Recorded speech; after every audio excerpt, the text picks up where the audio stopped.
Imagine standing very still at a funeral. Not the ceremony, not the flowers, not the polite whispers, just the body. For a moment, pretend you don't know anything you've been told about souls, afterlives, or oblivion.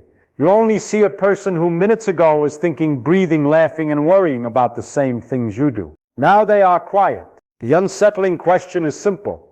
What actually changed? It feels like something vanished, yet the body is still there. Same atoms, same face, same shape. If nothing visible disappeared, then what did? Most people answer this too quickly. They jump to comfort or fear before thinking. But if we slow down, something deeper emerges. Your body is not made of used stuff. It is made of ordinary atoms, the same kinds of atoms in rocks, trees, oceans, and stars. Carbon, oxygen, hydrogen, nitrogen, tiny building blocks dancing in patterns that for a while create what we call a person. When you are alive, these atoms are in a particular flow. Energy moves through them like electricity through a city at night. Blood carries fuel. Nerves carry signals. Cells repair themselves. The pattern keeps running. Death is not an explosion or disappearance. It is a pattern stopping. The atoms stay. The choreography ends. If you find that disturbing, that's good. It means you're thinking honestly instead of hiding behind stories. Now imagine a campfire. The fire is real, but it is not a thing you can pick up. It is a process, fuel plus oxygen plus heat. Remove one ingredient, and the fire vanishes. The wood remains, the air remains, but the fire does not. In the same way, life is a process, not a possession. So where did you go when the fire went out? Nowhere in space. The pattern simply dissolved. Does this mean you were an illusion? Not quite. You were real the way a wave is real, temporary, structured, meaningful, but not permanent. This leads to a strange but important insight about energy. Every breath you take comes from the sun. Plants capture sunlight.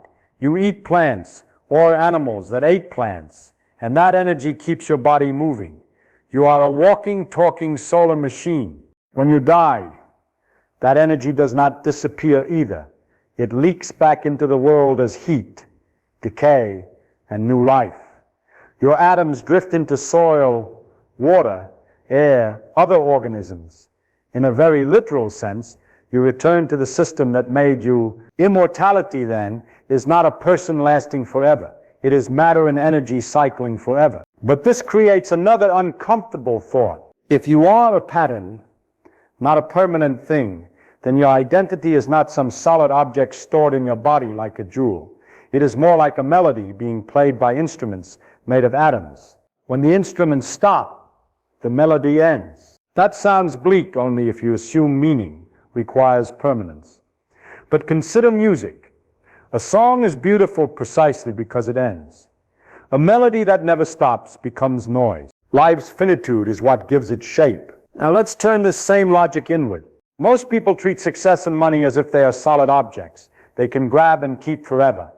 But wealth is also a pattern, a flow of resources shaped by behavior, incentives, and time. Here is the first uncomfortable truth. Most people don't fail because the world is unfair. They fail because they keep stepping on obvious traps. They overreact to fear. They chase excitement. They confuse activity with progress.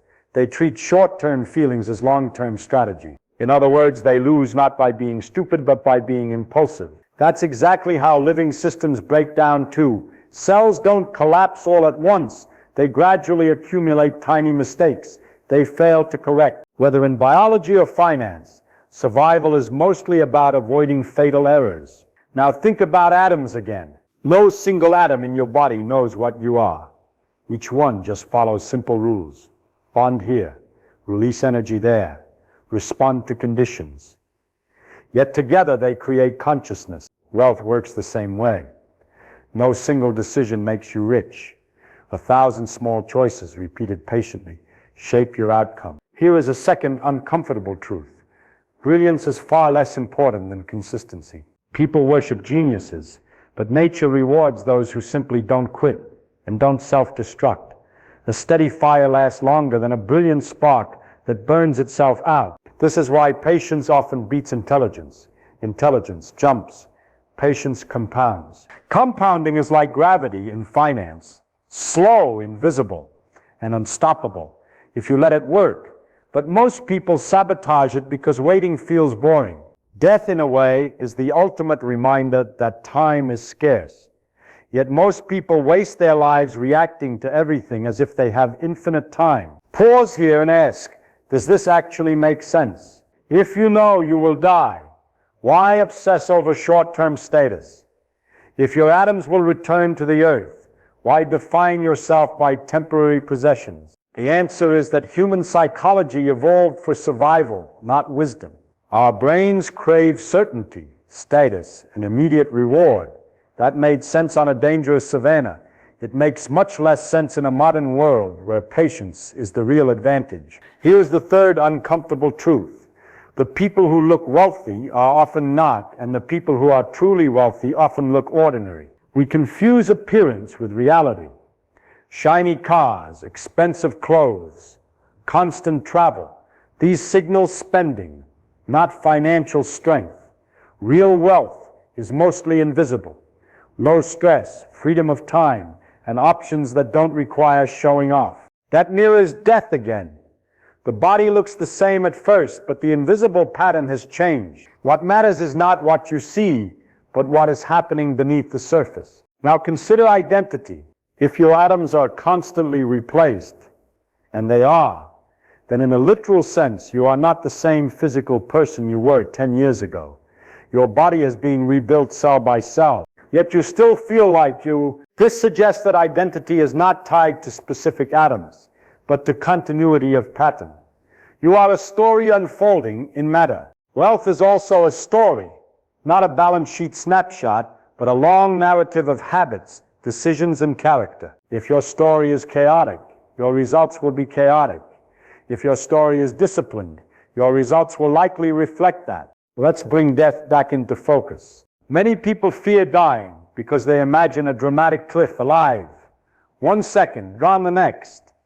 But in reality, life fades more like a dimming light than a sudden blackout. Loose cells slow, systems fail, the pattern weakens. In the same way, financial ruin rarely happens in one moment. It creeps in through debt, arrogance, and emotional decisions that compound over time. This is why avoiding stupidity matters more than chasing brilliance. Staying alive, biologically or financially, is often enough to win in the long run. I imagine a thought experiment. Suppose you could live forever in your current body. No aging, no death. At first that sounds wonderful, but after centuries, you would watch everyone you love die. Societies would rise and fall. You would accumulate experiences until memory blurred into sameness. Immortality, without change, would become a prison. So maybe mortality is not a curse, but a feature that forces us to choose meaning over endless consumption. Likewise, scarcity in money is not merely a hardship. It is what forces people to make trade-offs and reveal who they truly are.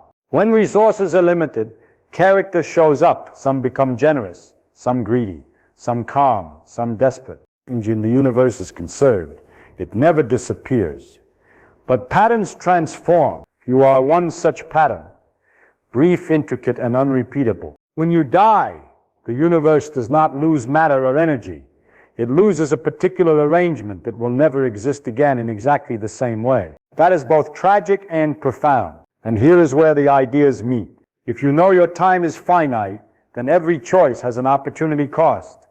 Every hour spent chasing status is an hour not spent building something meaningful. Most people know this intellectually, but ignore it emotionally.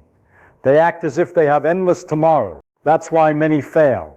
Not from lack of intelligence, but from lack of seriousness about time. Wealthy people, truly wealthy in mindset, tend to think backward.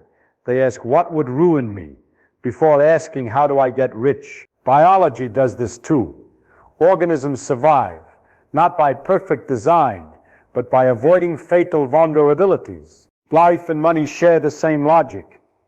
Minimize irreversible mistakes, then let time work. So what happens when you die? Your atoms continue. Your energy disperses. Your pattern dissolves. The universe carries on. But something subtler remains. the influence of your actions, ideas you shared, kindness you showed, problems you solved, people you helped. These ripple outward long after your body stops. In that sense, immortality is not about you staying intact. It is about your effects persisting in others. A single conversation can change a life. Single habit can shape decades. Single reckless decision can destroy years of work. This is why patience, humility, and clarity matter more than flash. If there is any lesson here, it is not spiritual or financial. It is structural. Patterns that respect reality endure longer. Patterns driven by ego burn out. Life is a temporary arrangement of matter. Wealth is a temporary arrangement of resources. Both are governed by the same rules of cause and effect. When you die, nothing mystical escapes your body. The fire simply goes out. But while it burns, you have a chance to make the flame steady, warm, and meaningful, rather than frantic and wasteful. Slow down. Think from first principles. Notice incentives. Avoid obvious errors. Be patient with compounding. Treat time as precious because it is. And perhaps most importantly, don't confuse permanence with importance. A wave is temporary, yet the ocean remembers its movement. You are temporary, yet the world can remember your impact. That is as close to immortality as physics allows. And maybe, if you think about it carefully, it is enough. Let's go a little deeper. Slowly, the way you would if you were sitting alone at night and actually trying to think something through instead of pretending you already know the answer. Picture yourself lying perfectly still. Not asleep, dead. From the outside, nothing dramatic happens. Your atoms do not scream, your body does not vanish. The universe does not pause. But inside, something profound has ended. Your heart no longer coordinates trillions of cells. Your brain no longer sustains the electrical patterns that feel like thinking, remembering, loving, worrying, or dreaming. For your entire life, you were a coordinated system, like an incredibly complex orchestra, where every instrument had to play in rhythm. Death is simply the moment the orchestra stops. Most people imagine death as a doorway to somewhere else. But if you look closely at how nature works, doors are not necessary. Patterns form, persist for a while, and then dissolve. This is not cruel. It is how everything works. Mountains rise and erode. Stars burn and explode. Galaxies collide and merge. Even the universe itself may one day cool into silence. Impermanence is not an exception. It is the rule. Now pause and ask something uncomfortable. If everything fades, including you, why bother doing anything at all? That is the question many avoid, because it feels dangerous. But it is actually the beginning of clarity. The answer is not that life is meaningless. The answer is that meaning does not require permanence. A meaningful conversation does not need to last forever to matter. A meaningful friendship does not need to be eternal to be valuable. A meaningful life does not need to be infinite to be significant. Meaning is not measured in duration. It is measured in depth. Now connect this back to how people chase success. Most people behave as if money will make them permanent, as if wealth can shield them from the reality of time, decay, and death. They accumulate, display, and compare, believing that more stuff will make them feel more secure. But this reveals a misunderstanding of both life and wealth. Money is not armor against mortality. It is a tool for shaping how you spend your limited time. Here is another uncomfortable truth. Many people trade their lives for money. They don't need to impress people they don't like for a status that will vanish when they die. That is not wisdom. That is psychological blindness, dressed up as ambition. Now think about your atoms again. Right now, the atoms in your body have been borrowed from countless past beings, trees, animals, rivers, even ancient stars. After your death, they will be borrowed again by other living things. In a very real sense, you are a temporary rental arrangement of the universe. Wealth is similar. The money you hold is not truly yours in any ultimate sense. You are merely a temporary manager of resources before they pass to someone else. Understanding this changes how intelligent people think. Instead of asking, how much can I grab?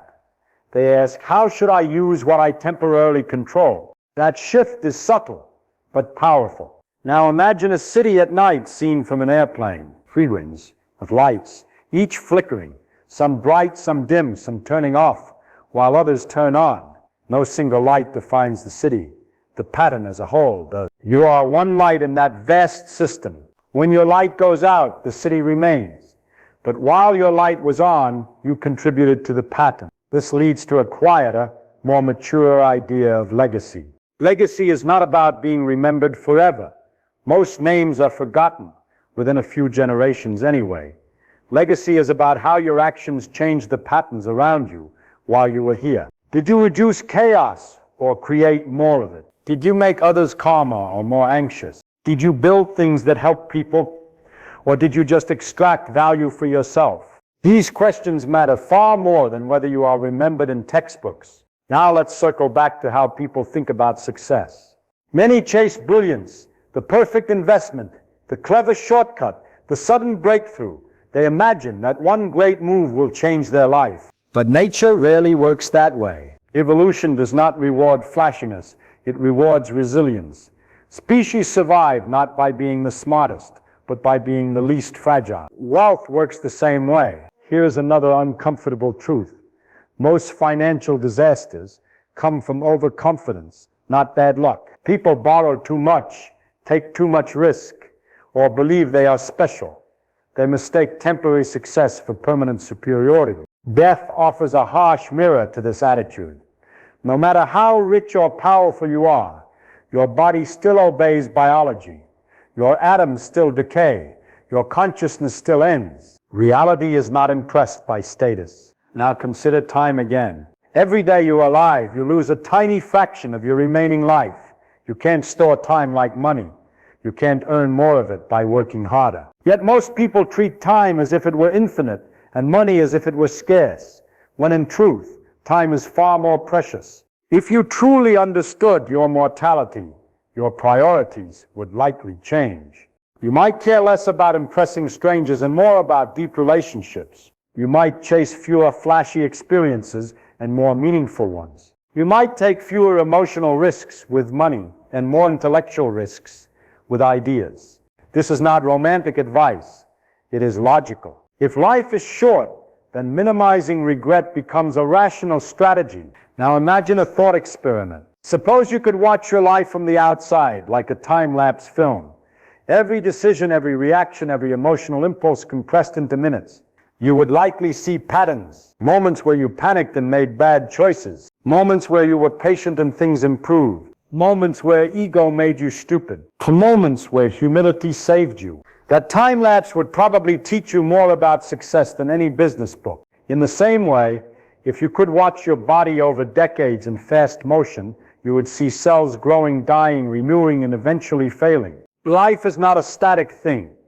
It is constant change. Wealth is also constant change. Markets rise and fall. Opportunities appear and vanish.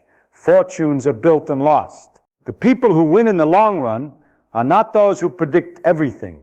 They are those who remain steady while everything shifts. Now return to death one last time. When you die, there is no cosmic accountant tallying your net worth. There is no universal scoreboard ranking your status.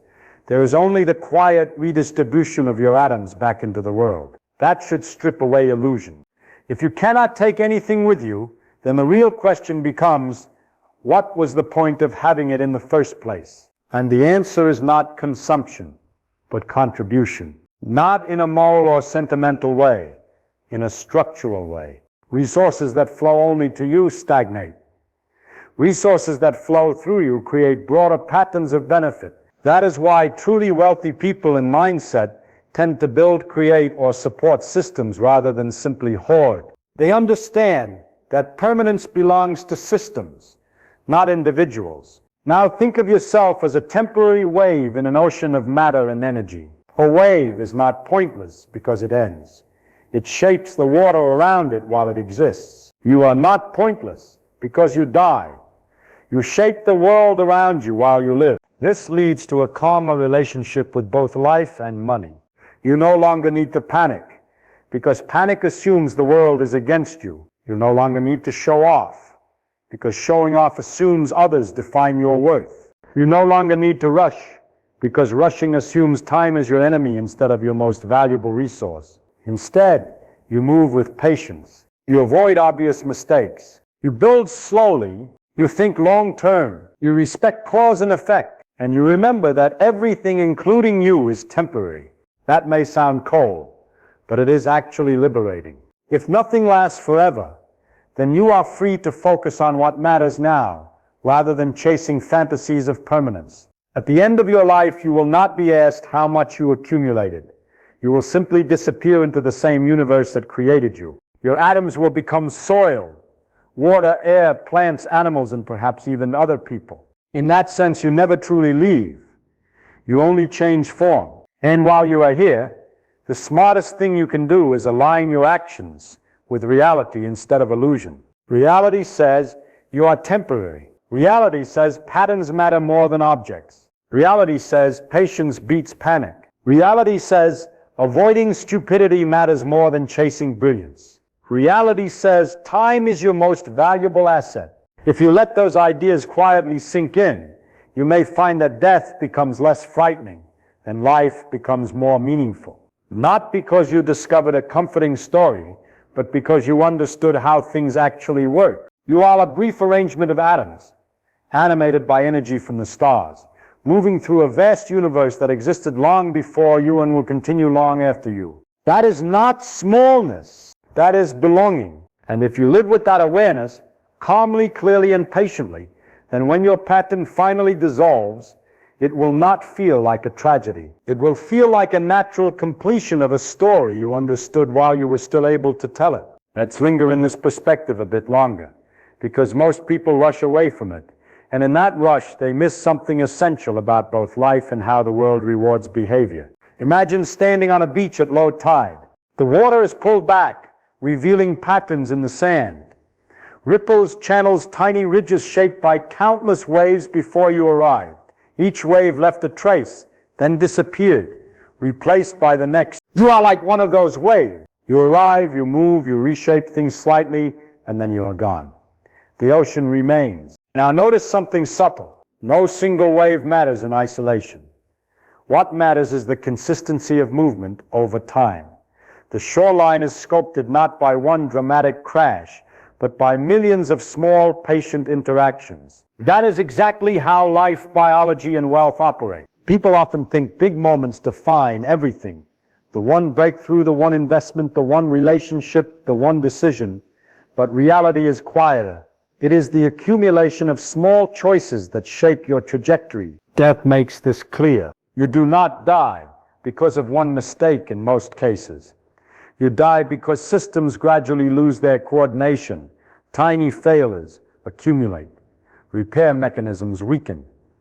The pattern slowly unravels. Likewise, people do not go broke because of one bad day.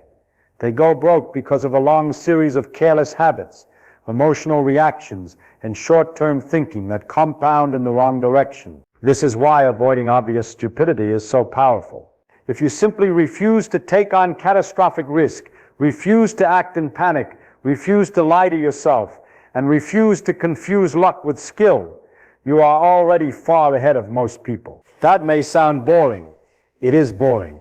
And that is precisely why it works. Nature does not reward excitement. It rewards durability.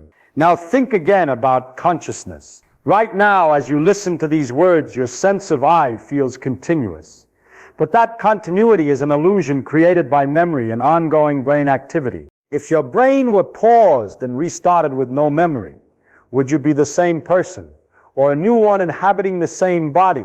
This thought is uncomfortable because it challenges the story we tell ourselves about identity.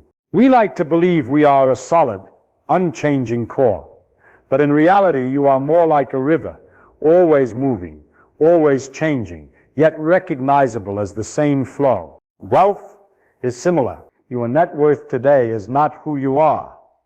It is a snapshot of a constantly changing system of decisions, markets, and circumstances. The intelligent person does not cling to that snapshot. They focus on the process that produced it. Now consider a deeper inversion. Most people ask, what should I do to succeed?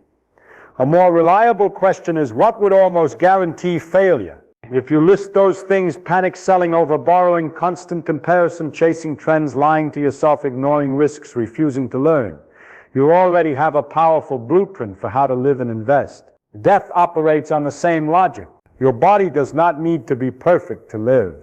It only needs to avoid certain fatal breakdowns long enough for repair systems to keep you going. Survival is about avoiding collapse, not achieving perfection. Here is another uncomfortable truth that few like to admit. Much of what people call ambition is actually insecurity in disguise. They don't want success, they want validation.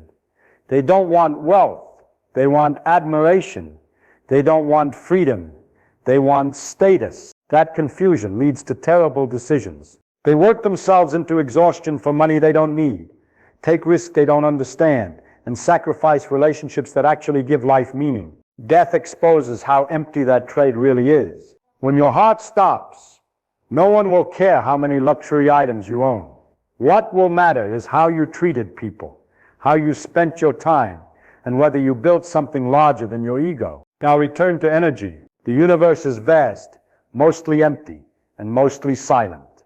Stars burn for billions of years, yet from our tiny perspective, they feel eternal. Your life, by comparison, is a brief spark, but sparks can illuminate. A single idea can spread across generations. A single act of kindness can ripple outward in ways you never see. A single moment of courage can change the direction of someone else's life. You do not need permanence to matter. You need direction. This is where patience returns as a central theme. If you rush through life reacting emotionally to every stimulus, you scatter your energy like sparks in the wind. If you slow down, think clearly, and act deliberately, your energy accumulates into something meaningful. Wealth works the same way. Most people bleed money through tiny leaks. Impulsive purchases, unnecessary upgrades, emotional trades, status-driven spending. None of these feel catastrophic alone, but together they keep people stuck. Truly wealthy mindsets seal those leaks. They spend intentionally. They wait. They say no more often than yes. That discipline is not about deprivation. It is about control. Now imagine your life as a long experiment. You are running on yourself. You try habits. You observe results. You adjust. You repeat. Over time, patterns emerge. Some behaviors consistently improve your well-being. Others consistently damage it. The same applies to money. If you consistently save more than you spend, avoid debt you don't understand, invest slowly, and refuse to panic, your odds improve dramatically. You don't need brilliance, you need steadiness. Death, again, highlights this principle. The healthy life is not built on dramatic interventions. It is built on consistent care, sleep, nutrition, movement, stress management, small choices repeated daily. Wealth is the financial equivalent of health. Now let's confront fear directly. Many people fear death because they imagine it as annihilation. But if you think carefully, annihilation implies something disappears. In reality, nothing disappears, only rearranges. Your atoms were not created when you were born. They were already here. Your consciousness arose from organization, not magic. When that organization ends, the components return to the world. If you accept this calmly, something interesting happens. You stop clinging so tightly to ego. You stop treating yourself as the center of the universe.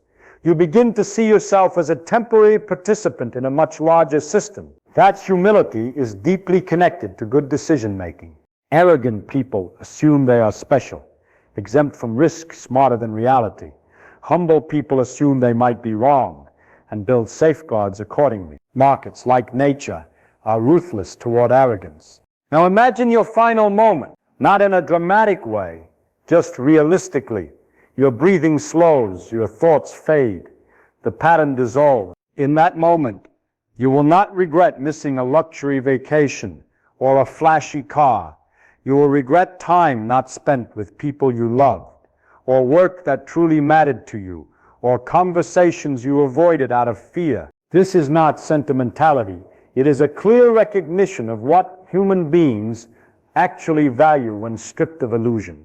Money is useful, but it is a means, not an end. Life is finite.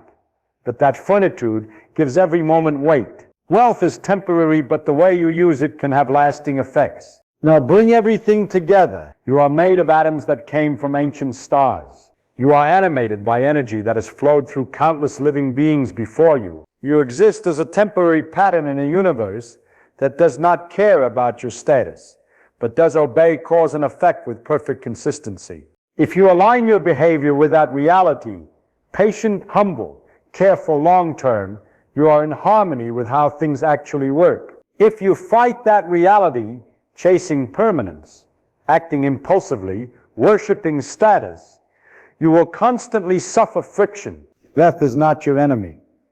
It is your teacher. It quietly reminds you that time is scarce, illusions are costly, and meaning comes from how you move through the world, not how long you last. And wealth, understood properly, is not about domination or display.